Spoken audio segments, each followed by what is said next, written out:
No sé si alguna vez les ha pasado a ustedes, pero el jardín botánico es un parque dormido en el que uno puede sentirse árbol o prójimo, siempre y cuando se cumpla un requisito previo: que la ciudad exista tranquilamente lejos.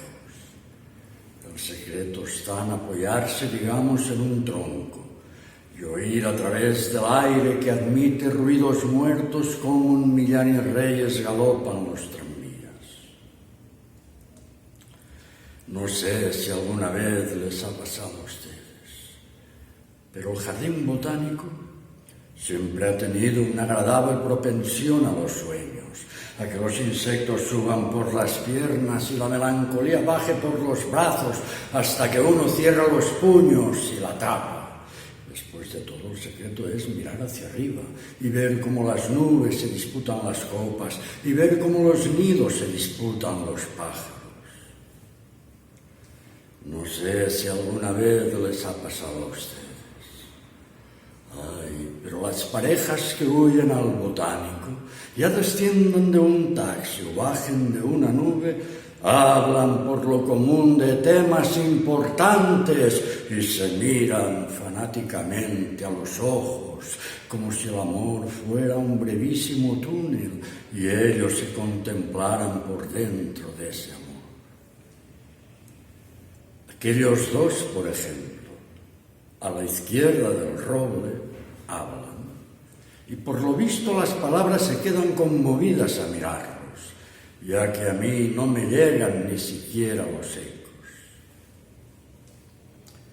No sé si alguna vez les ha pasado a ustedes, pero es lindísimo imaginar que dicen, sobre todo si él muerde una ramita y ella deja un zapato sobre el césped.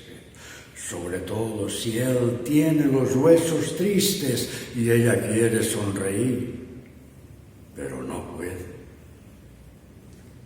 Para mí, que el muchacho está diciendo lo que se dice a veces en el jardín botánico. No sé si alguna vez les ha pasado a ustedes, pero el jardín botánico es un parque dormido que solo se despierta con la lluvia.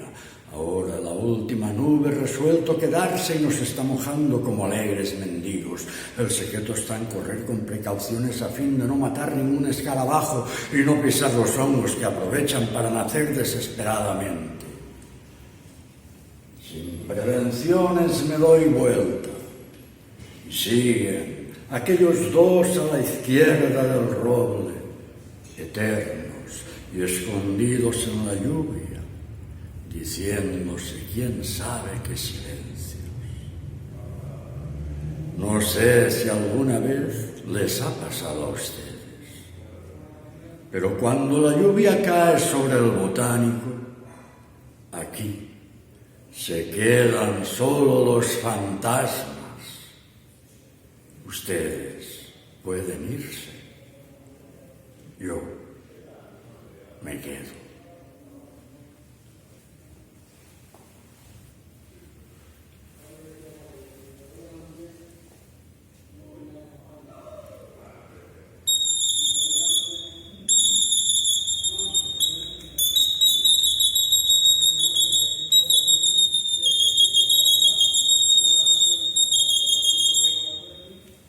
En la cervecería alemana que tiene un andaluz en Puerto Pollensa, Mallorca, Baleares, hay un pajarito que canta como los dioses, o al menos como dicen que cantaban los dioses antes del fin de las ideologías.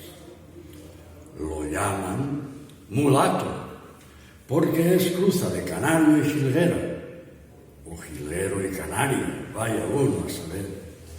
Lo cierto es que su trino es azul, rojo, amarillo, verde, celeste, blanco. Su trino es un compendio de energías y colores, de orgullos de pájaro y soledades de jaula.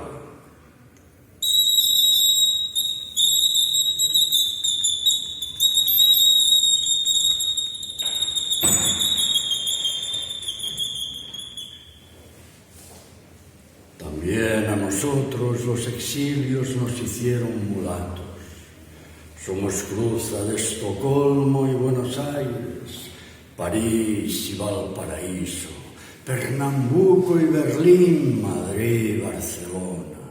No tenemos trino, pero si lo tuviéramos sería azul, rojo, verde, amarillo, celeste, blanco, compendio de energías y colores, de orgullos de migrante y soledades de jaula.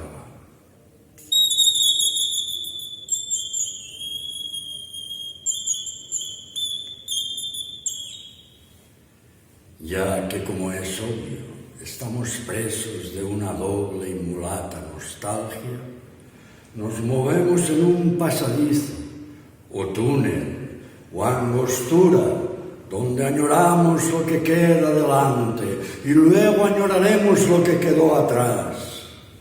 Y quisiéramos llorar como los dioses, o al menos como dicen que lloraban los dioses antes del fin de las ideologías.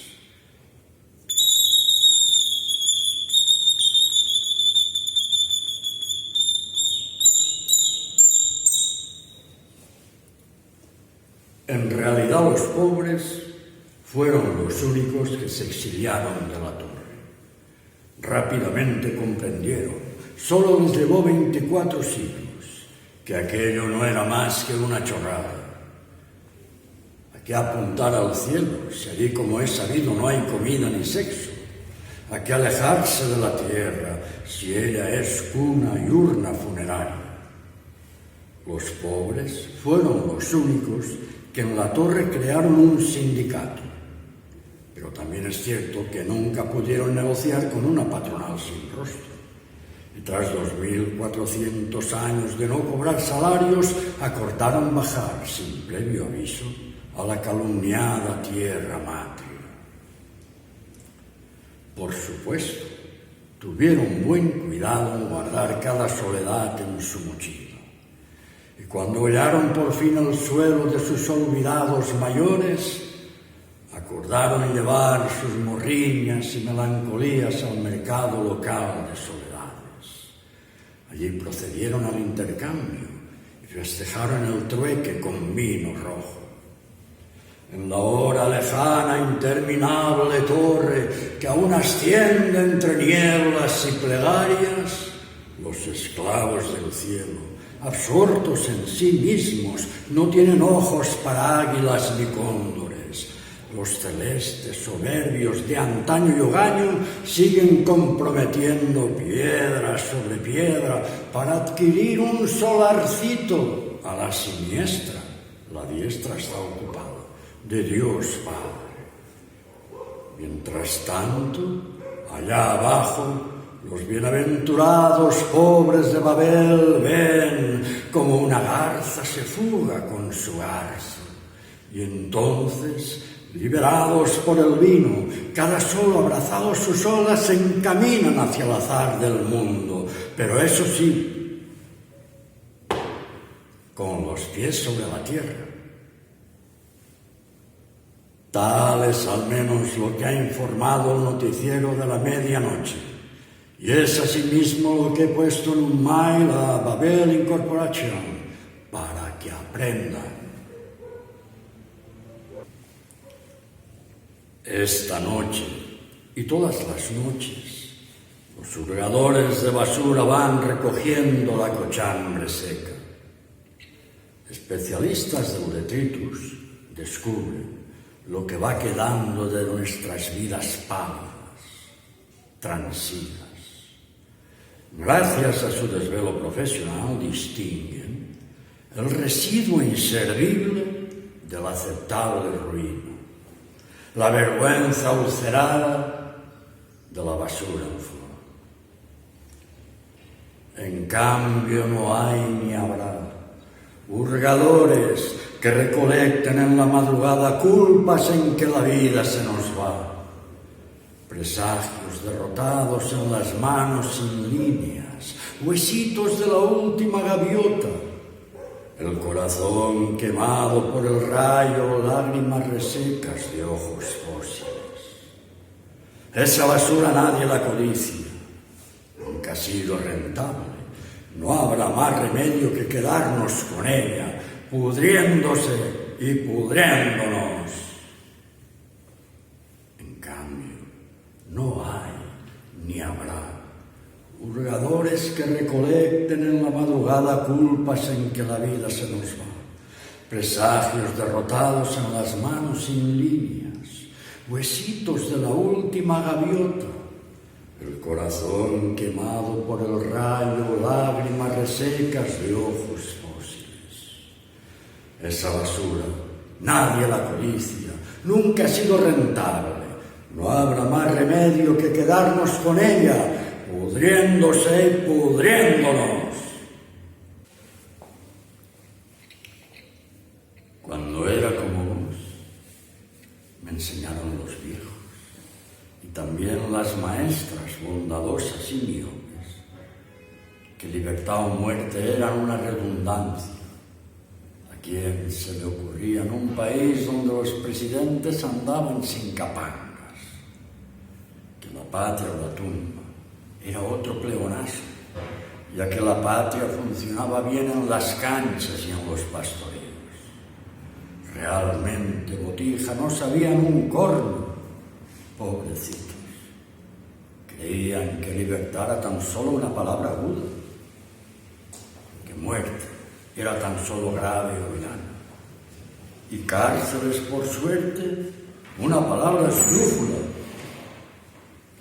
Olvidaban poner el acento en el hombre. La culpa no era exactamente de ellos, sino de otros más duros y siniestros.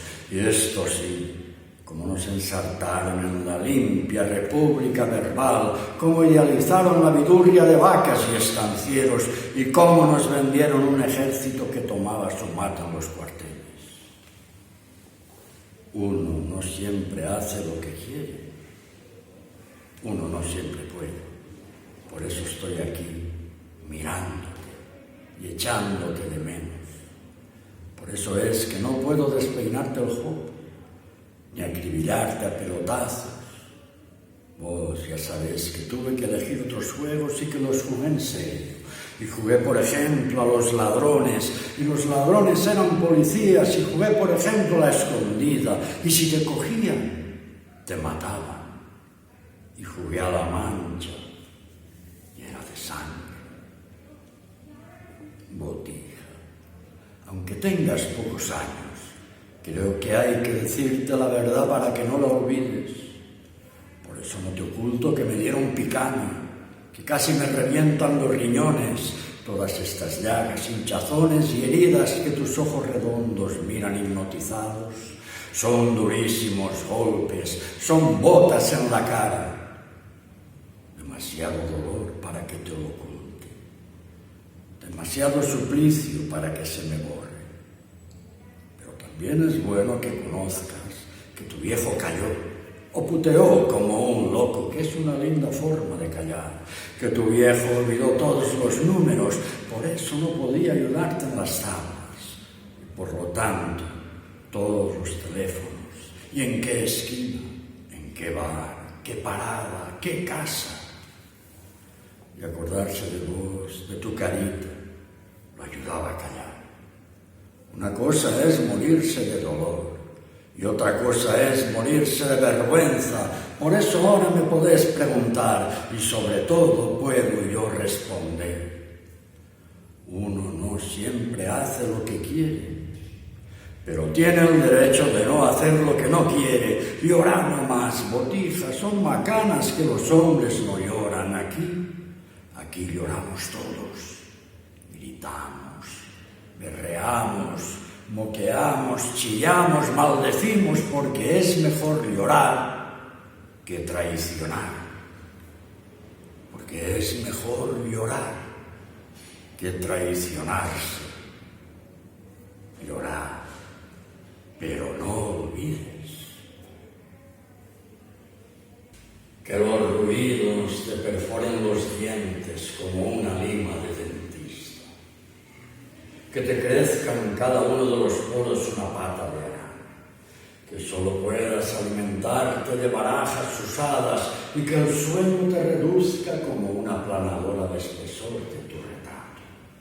Que al salir a la calle hasta los faroles te corran a patadas, que un fanatismo irresistible te obligue a prosternarte ante los tachos de basura y que todos los habitantes de la ciudad te confundan con un meadero.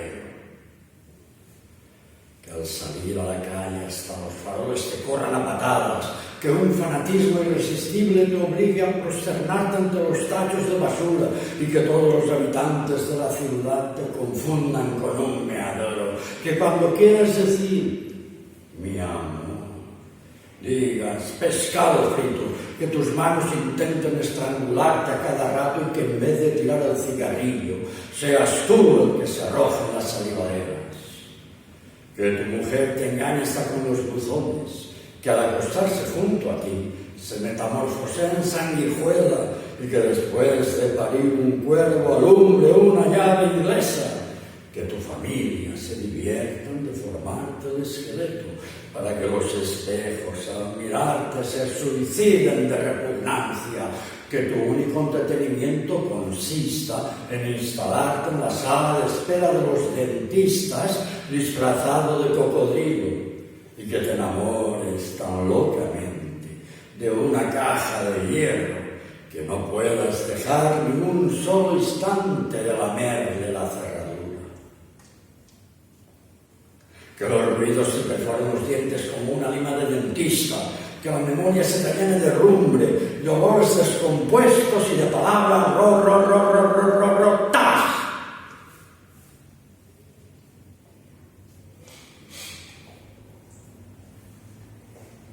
A unos les gusta el alpinismo, a otros les entretiene el dominó.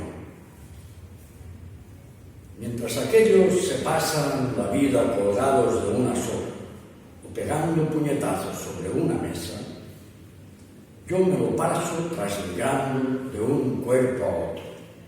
Yo no me canso nunca de transmigrar. Desde el amanecer me instalo en algún eucalipto a respirar la brisa de la mañana. Duermo una siesta mineral dentro de la primera piedra que hallo en mi camino. Y antes de anochecer, ya estoy soñando la noche y las chimeneas con un espíritu de gato.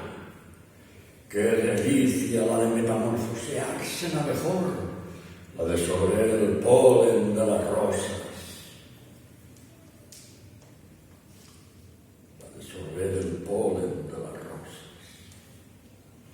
Para apreciar el jamón no es indispensable ser chancho, quiero decir cerdo, que no logre transformarse en caballo, podrá saborear el gusto de los valles y comprender lo que significa tirar el carro.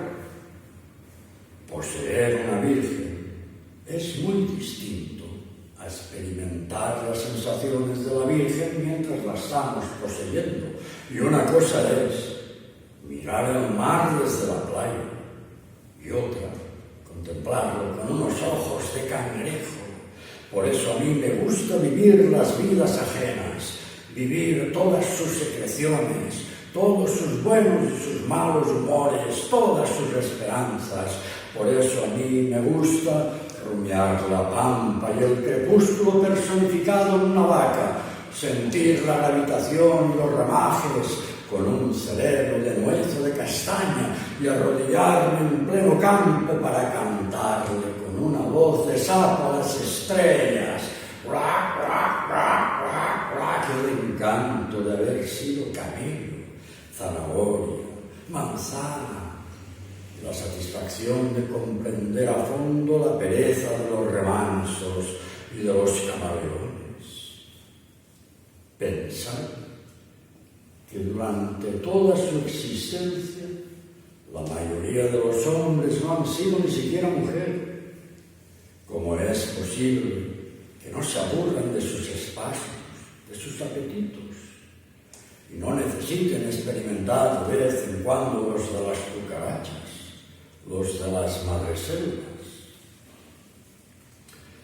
Aunque me he puesto muchas veces un cerebro de imbécil, jamás he podido comprender que se pueda vivir eternamente con un mismo cuerpo y un mismo esqueleto, cuando la vida es demasiado humana, únicamente humana. El mecanismo de pensar no nos resulta una enfermedad más larga y más aburrida que cualquier otra. Yo al menos no hubiera podido soportarla sin esa aptitud de evasión que me permite trasladarme donde yo no estoy, ser hormiga, jirafa, poner un huevo y lo que es más importante aún, encontrarme conmigo mismo justo en el momento en que me había olvidado ya casi completamente de mi propia existencia.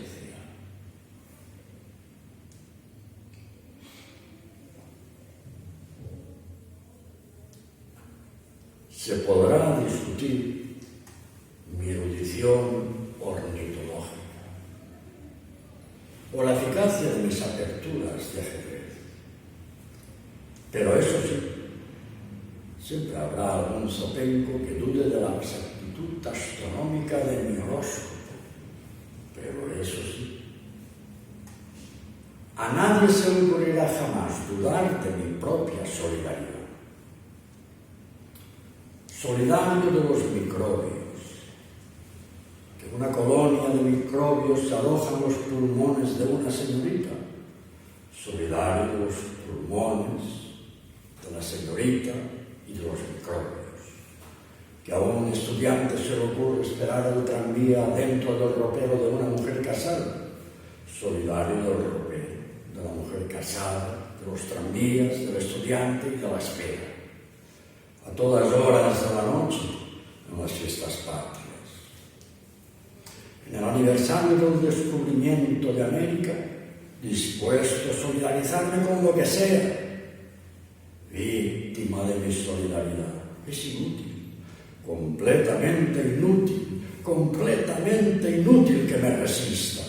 La solidaridad ya es un reflejo en mí, es algo tan inconsciente como la dilatación de las pupilas.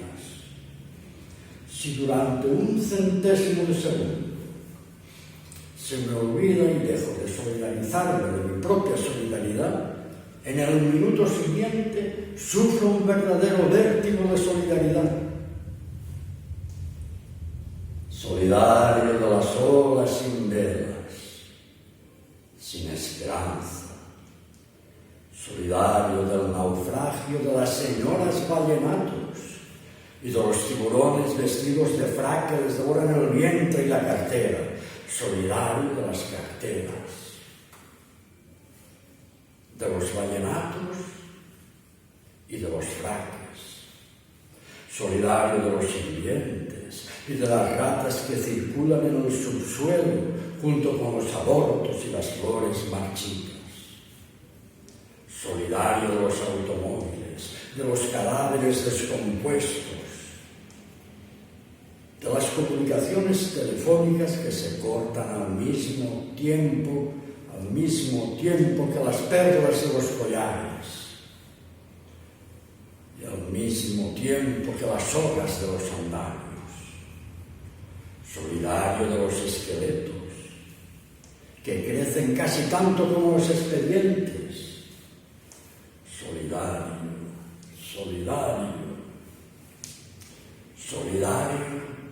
de los carteros, solidario de las amas de cría, solidario de los generales, solidario de los pericuros, de los contrabandistas, solidario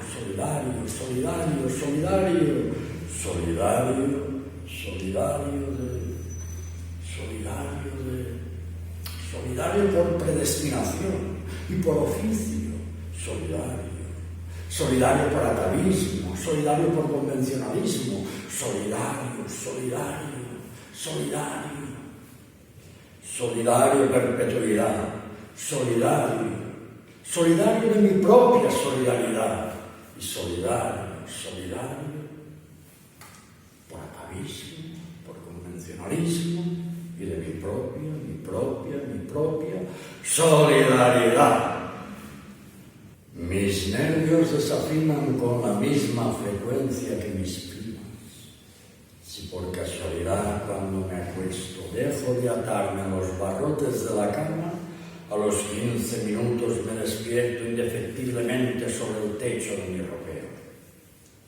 En ese cuarto de hora he tenido tiempo, sin embargo, de asesinar a mis hermanos, de estrangular a mis primas y de quedar colgado de las ramas de un espinillo.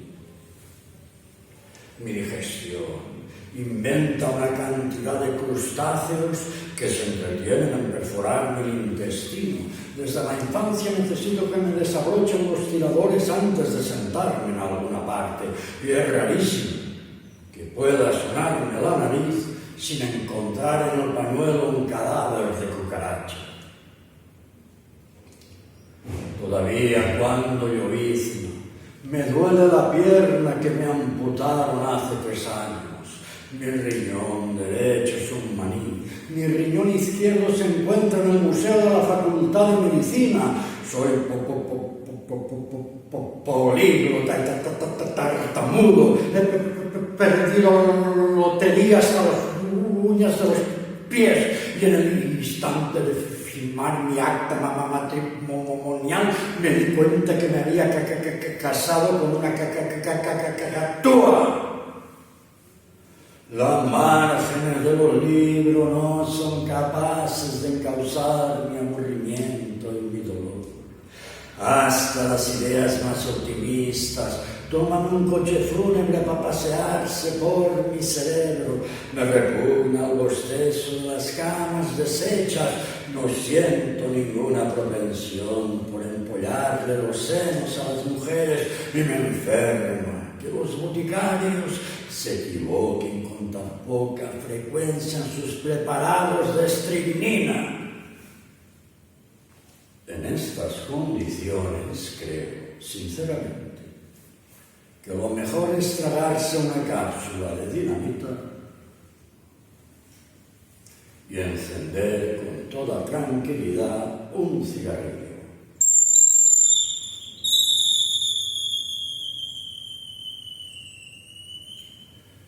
No se me importa un pito que las mujeres tengan los senos como magnolias o como pasas de un cutis de durazno o de papel de lija. Le doy una importancia igual a cero al hecho de que amanezca con un aliento prodisíaco o con un aliento insecticida.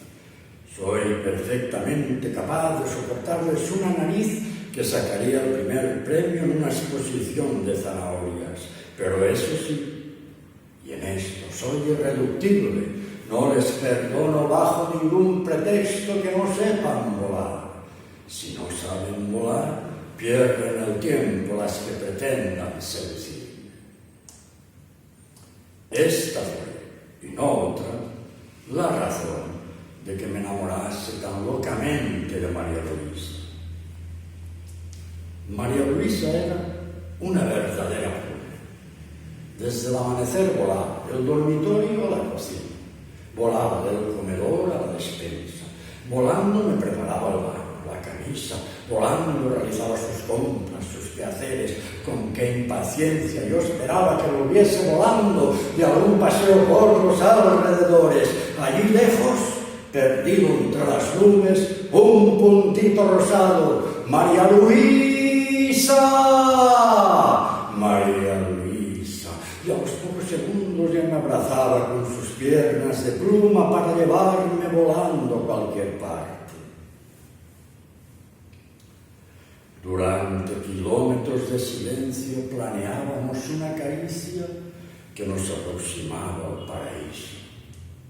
Durante horas enteras nos anidábamos en una nube como 2 ángeles y de repente en tirabuzón, en hoja muerta, el aterrizaje forzoso de un espacio. ¡Qué delicia la de tener una mujer tan ligera que nos haga ver de vez en cuando las estrellas!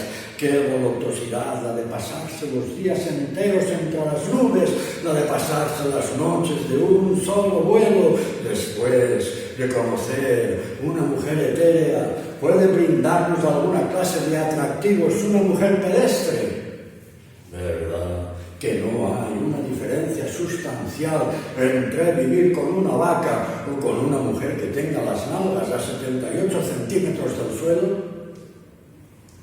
Yo, por lo menos, soy incapaz de comprender la seducción de una mujer pedestre y por más empeño que ponga en concebirlo, no me es posible ni tan siquiera imaginar que pueda hacerse el amor más que volando.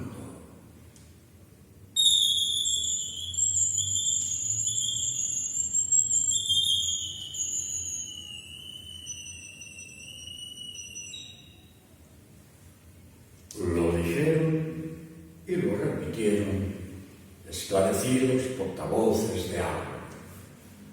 Se acabó la escritura.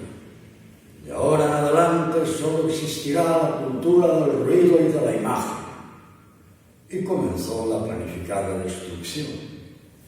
Los escritores y compositores se sintieron tan abochornados que paulatinamente fueron dejando de escribir y componer y se dedicaron a la política, a la informática, al tenis, a la pesca, al psicoanálisis y a otros oficios más o menos rentables. No obstante, aún quedaban en bibliotecas y librerías numerosos poemas, novelas, cuentos, dramas, letras de canciones. Con verdadera astucia, los cultores del ruido y de la imagen decidieron no destruir autoritariamente toda esa basura del pasado. Prefirieron gastarla a un ritmo vertiginoso a fin de que sin que nadie pudiera acusarlos de violar los derechos humanos y otras majaderías, se consumiera y no volviera más su vetusta blandura.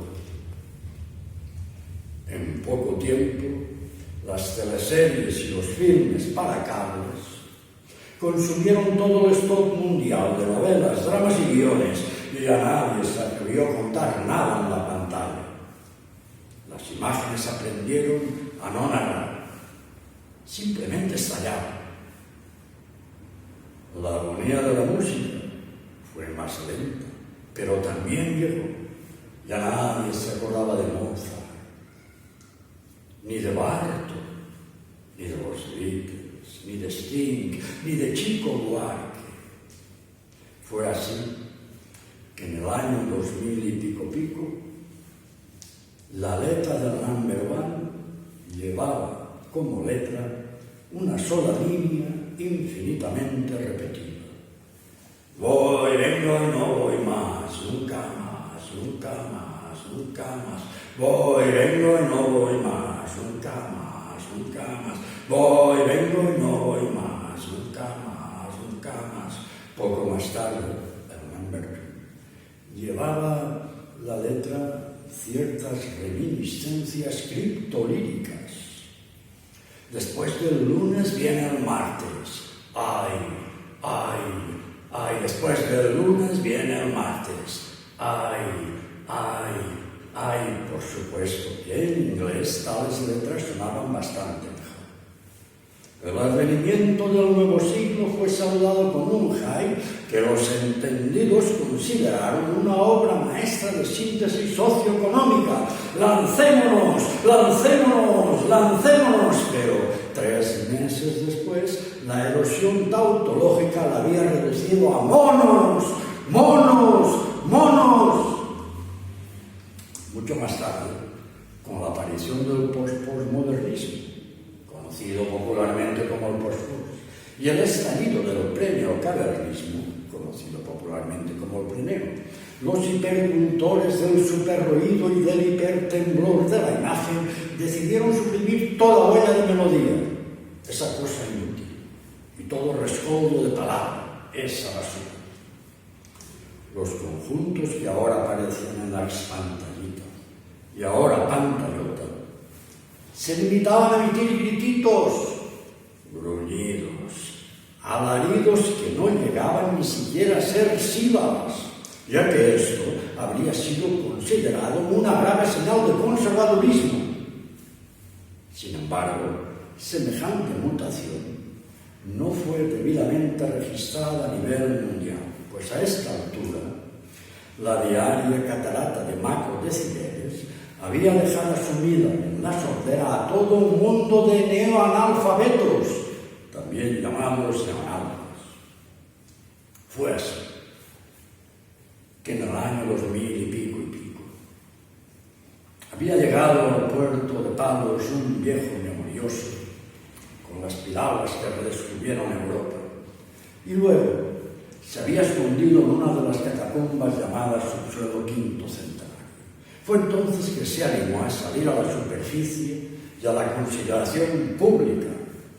Todavía no se sabe cómo lo hizo, pero lo cierto es que logró editar con tipografía gastada y papel muy modesto un breve folleto de su autoría titulado «Caperucita Roja golpea otra vez».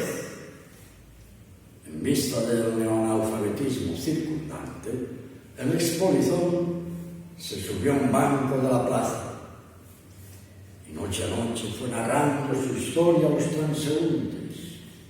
Después de todo, a la gente siempre le ha gustado que le cuenten cosas. El memorioso narraba y contaba ante un público cada vez más numeroso y los dejaba a todos con la boca abierta.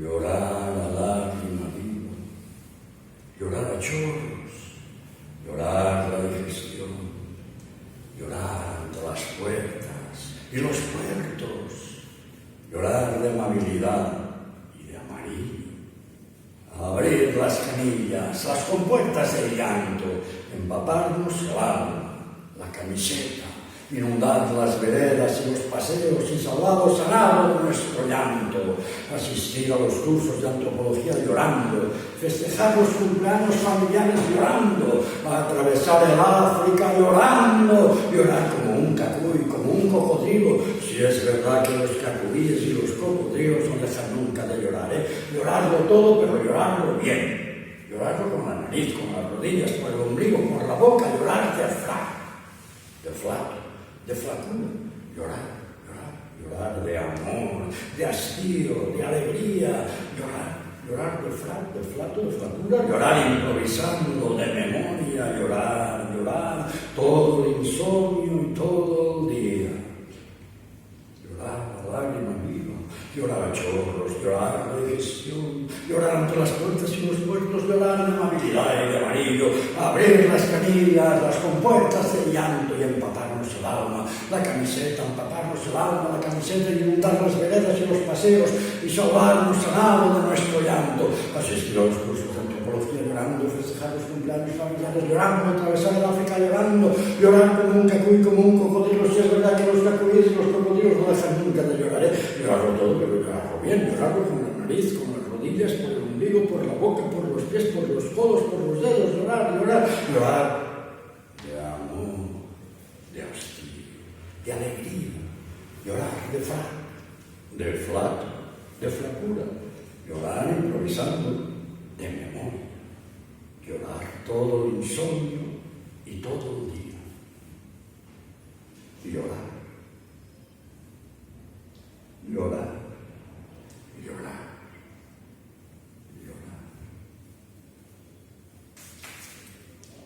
No sé si alguna vez les ha pasado a ustedes, pero el jardín botánico es un parque dormido que solo se despierta con la lluvia.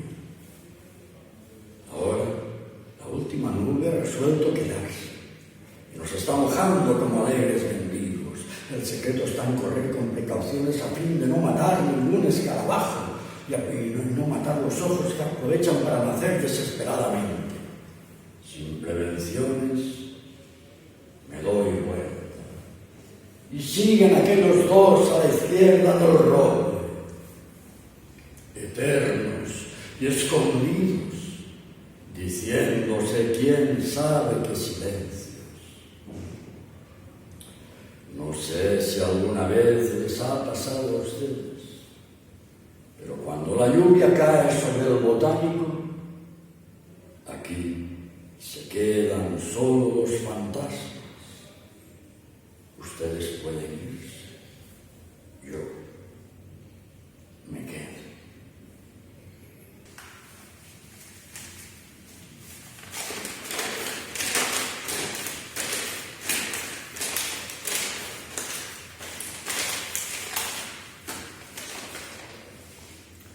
Espantapájaros número 69. Se miran, se presienten, se desean, se acarician, se besan, se desnudan, se respiran, se acuestan, se olfatean, se penetran, se chupan, se demudan, se adormecen. Despiertan, se iluminan, se codician, se palpan, se fascinan, se mastican, se gustan, se babean, se confunden, se acoplan, se disgregan, se aletargan, fallecen, se reintegran, se distienden, se enarcan, se menean, se retuercen, se estiran, se caldean, se estrangulan, se aprietan, se estremecen, se tantean, se juntan, desfallecen, se rebelen, se enervan, se apetecen, se acometen, se enlazan, se entrechocan, se agazapan, se apresan, se dislocan, se perforan, se injertan, se incrustan, se acribillan, se remachan, se atornillan, se desmayan, reviven, resplandecen, se contemplan, se inflaman, se enloquecen, se derriten, se sueldan, se calcinan, se desgarran, se muerden, se asesinan, resucitan, se buscan, se refriegan, se rehuyen, se evaden y se entregan.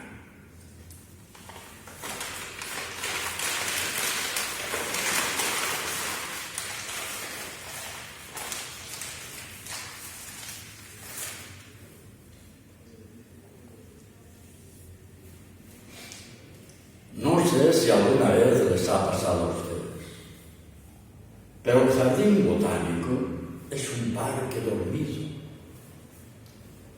en el que uno puede sentirse árbol o prójimo. No sé si alguna vez les ha pasado a ustedes, pero cuando la lluvia cae sobre el botánico, aquí se quedan solo los fantasmas. Ustedes pueden irse,